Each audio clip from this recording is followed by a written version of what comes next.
right, coming on in. We got Kaleb down below and Bryan up top. And you got to just think, Bryan just kind of like smirks when he hands them his deck list, I imagine. You know, like, just like, yeah, here you go, read it and weep. Opponent has to probably ask for the Oracle text on a lot of cards, I would imagine. That's a great feeling. Yeah, It really is so awesome, like playing your own brew in a big tournament like this. And the Dream is doing well, which, of course, Bryan is doing right now at 4-0, sitting pretty. Yeah, absolutely.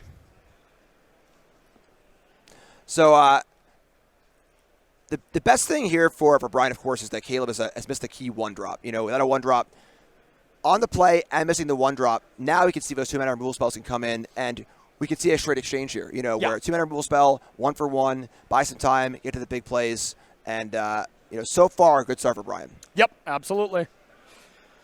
And I think just being on the play, you know, is probably one of the biggest things here in this matchup, especially from Bryan's side. You know, like, Kaleb can do okay being on the draw, but, you know, Bryan is going to very much struggle if Bryan's on the draw.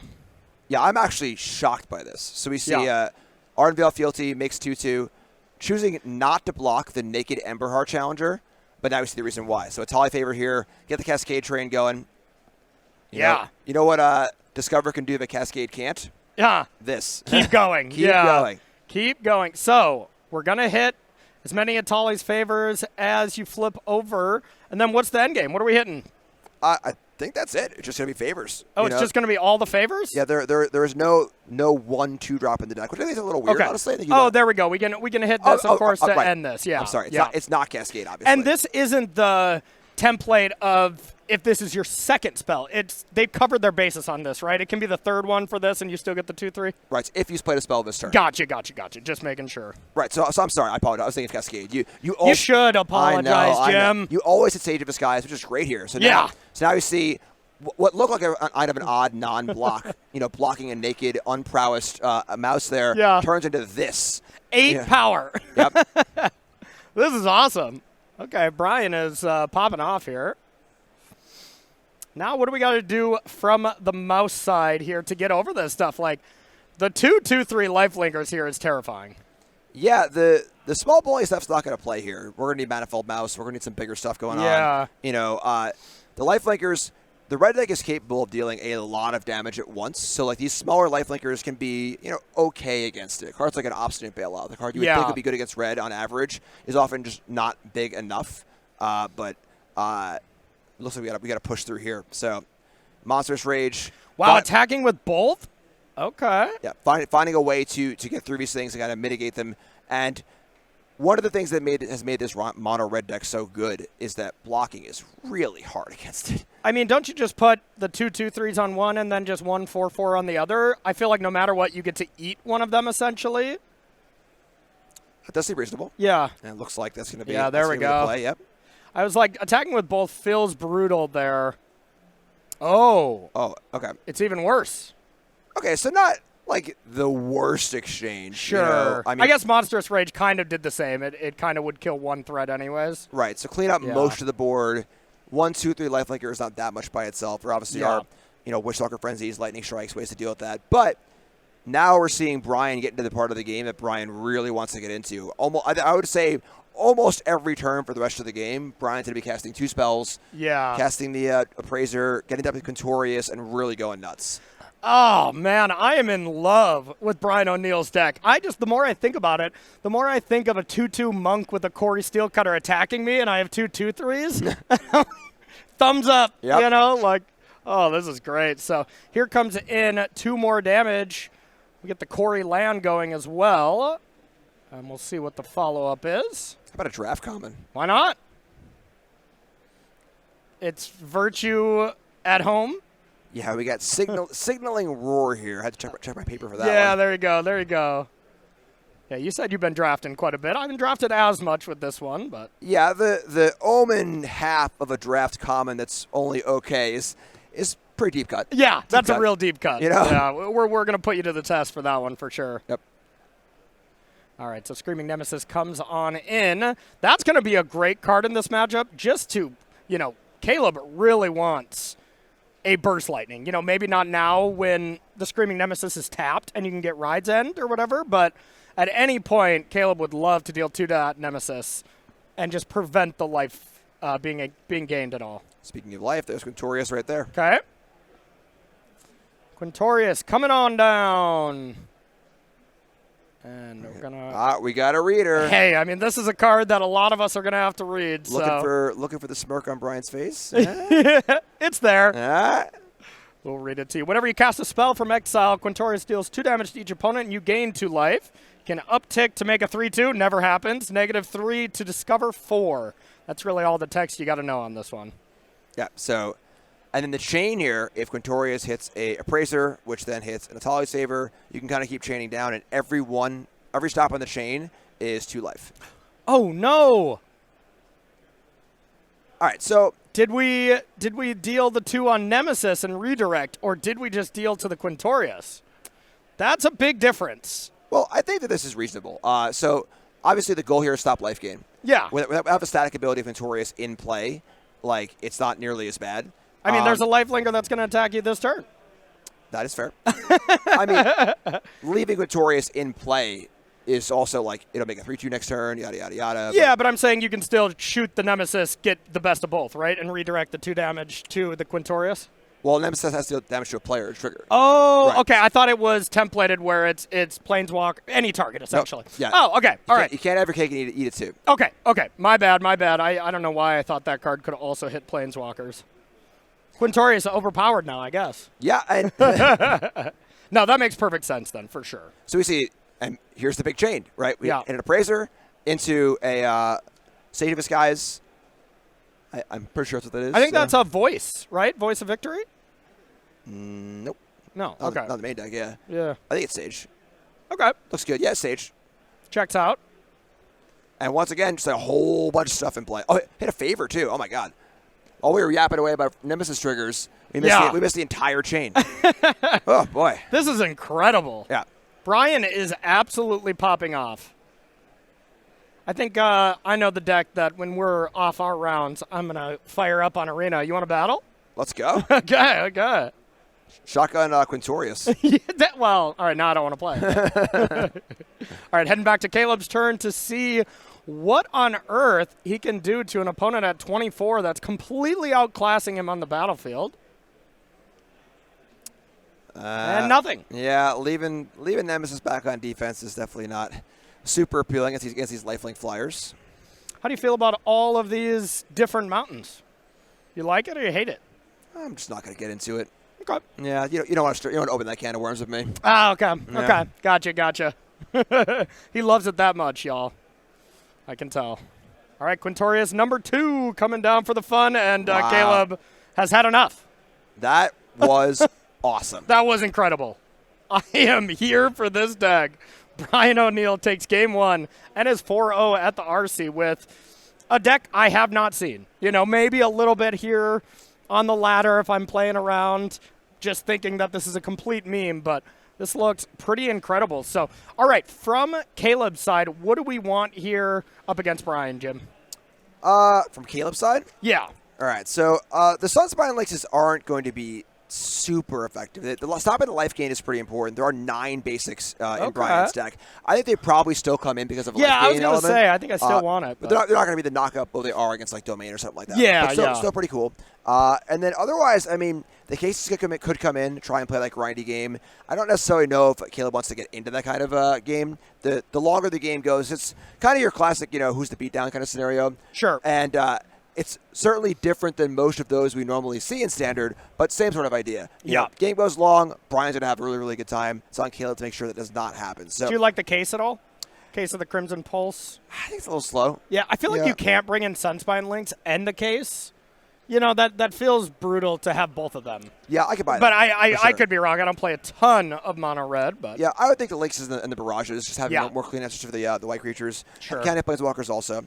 And then on Bryan's side, Bryan's really, not wanting to kind of break serve on this Discover chain. Sure. We see Rest in Peace here. That would break up a chain, but it's so good it's worth playing. But otherwise, like, the mono rate hate, we're not seeing, Thari the console, stuff like that. Yeah. We got two Beza, which are going to be very, very good. Those are definitely coming in. The fourth Stormbrood as the fourth Roast for an extra removal spell probably comes in too. Otherwise, not too much else. So I would be a little scared on Bryan's side of a very fast clock. Interesting not to see temporary lockdown. Yeah. So one of the powerful things when you're playing this sort of like weird Cascade Discover decks is you can really tailor your spells to almost all be tutors for a certain card. So, for example, Rest in Peace comes in, and almost every Discover is going to hit that or Sage of Disguise, which is going to be a great scenario either way. So you're playing a lot more Rest in Peace than you would be thinking otherwise. Lockdown could fill that role in this deck. Yeah. And there isn't really much to hit. It would hit the tokens from Dolly's Favor or from the Fealty or the Dragon, but it'd probably be worth it in that case. Yeah. So I'm not sure. There's some splash damage there a little bit, but a lot of weight on Beza right now, a lot of weight on the single target removal spells, and a lot of weight on Kaleb not having that dreaded triple 1-drop draw on the play. What about those Imodane's Recruiters? What do you think those come in against? I imagine for any slower matchup. Any slower matchup? Domain, okay. Basically where you just need to kind of go and go, Sure. Kind of turn into like a bad token deck. Yeah. Where you just make some creatures, get some pressure on, There's some Rest in Peace here, but, there's no negates. There's no spell pierces. You're playing against Omniscience. You're playing against Domain. Control decks, you got to close the door. Recruiter's very good at that. Okay, makes a lot of sense. So, these players get ready to go. We got ourselves a sale here. SCG is always doing a really awesome sale. I hope this flash sale includes Quintorius combo cards because I'm going to buy them immediately. Now, this sale, of course, will end Monday, and we got 10% off all different kind of promotional singles here.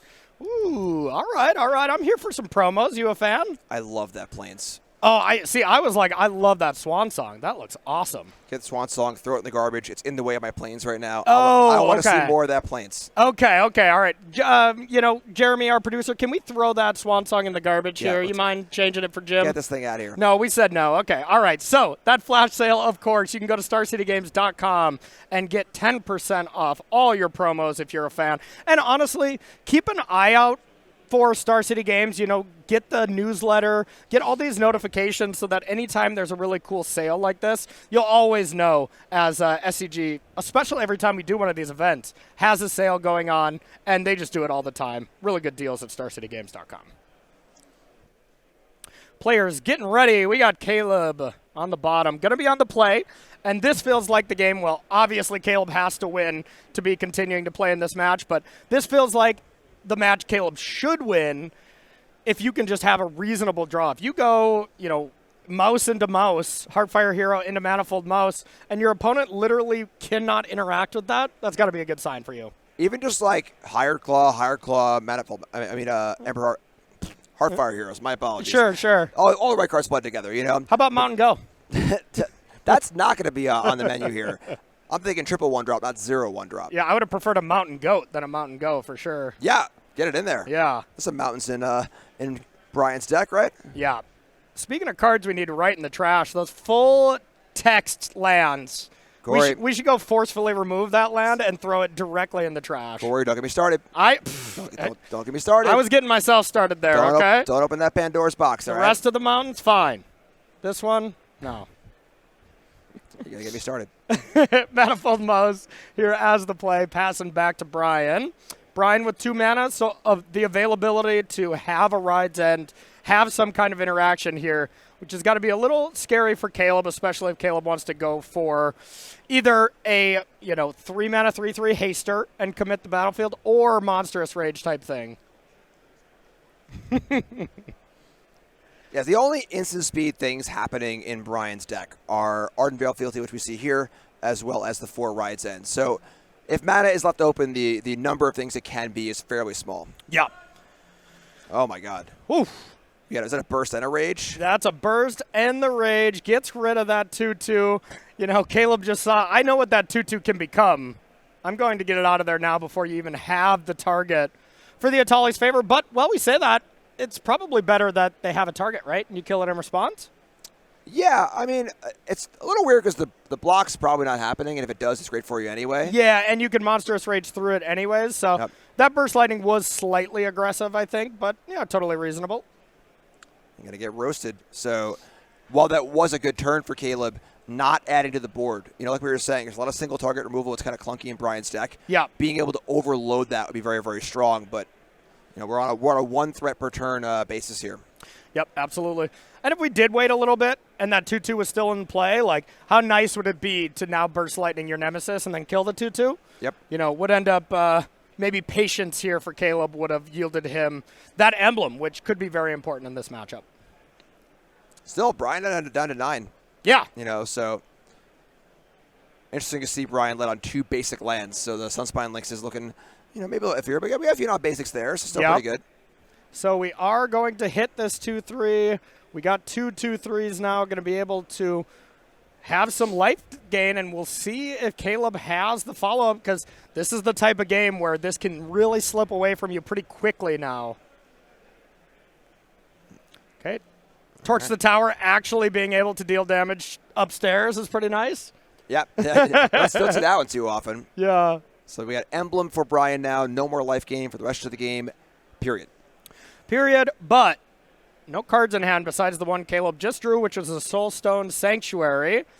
So, not looking amazing here for Kaleb, even with that emblem hanging out.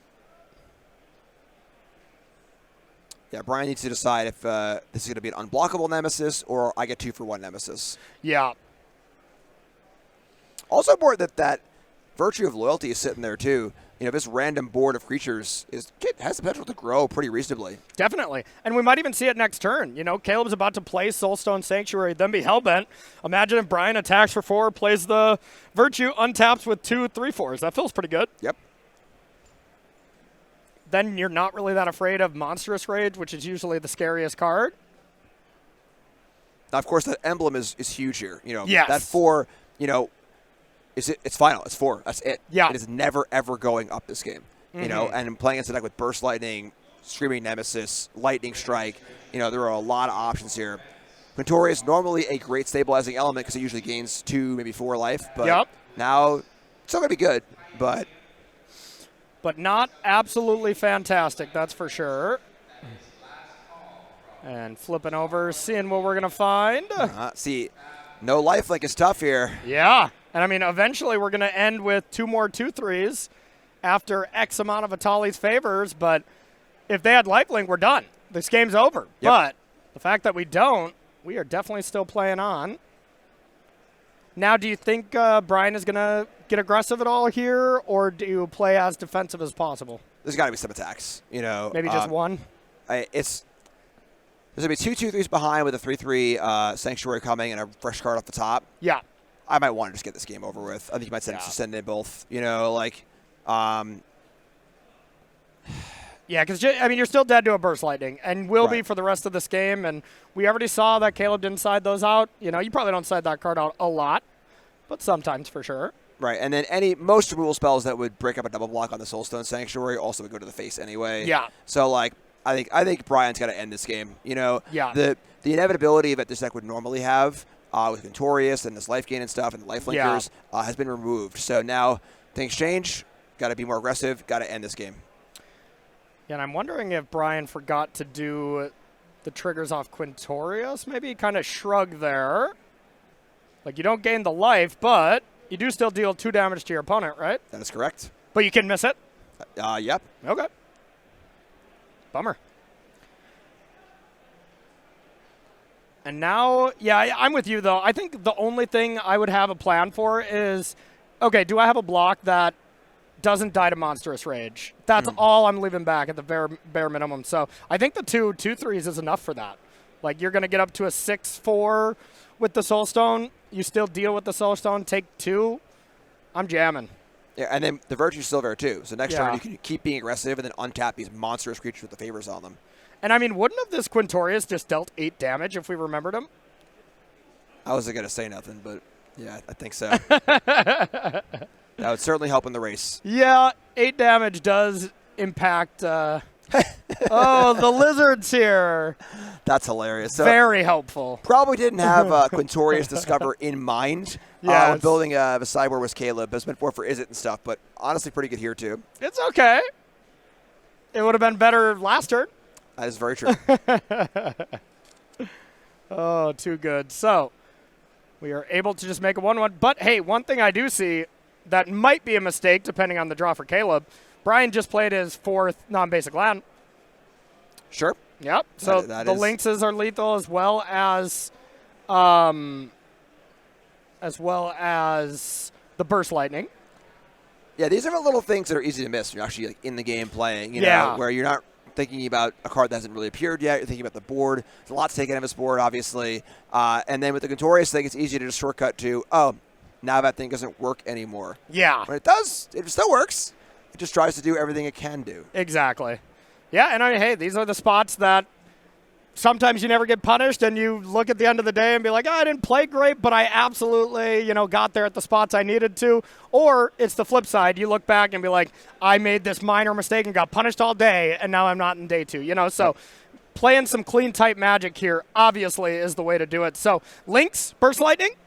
How about a mountain? That is a nice mountain. That is a nice mountain. That's a nice one. I prefer that full text one, but other than that, that's gonna do it with Bryan O'Neill. Got to not get myself started here. Yeah, now I'm just baiting you in on this one. Yeah. Right?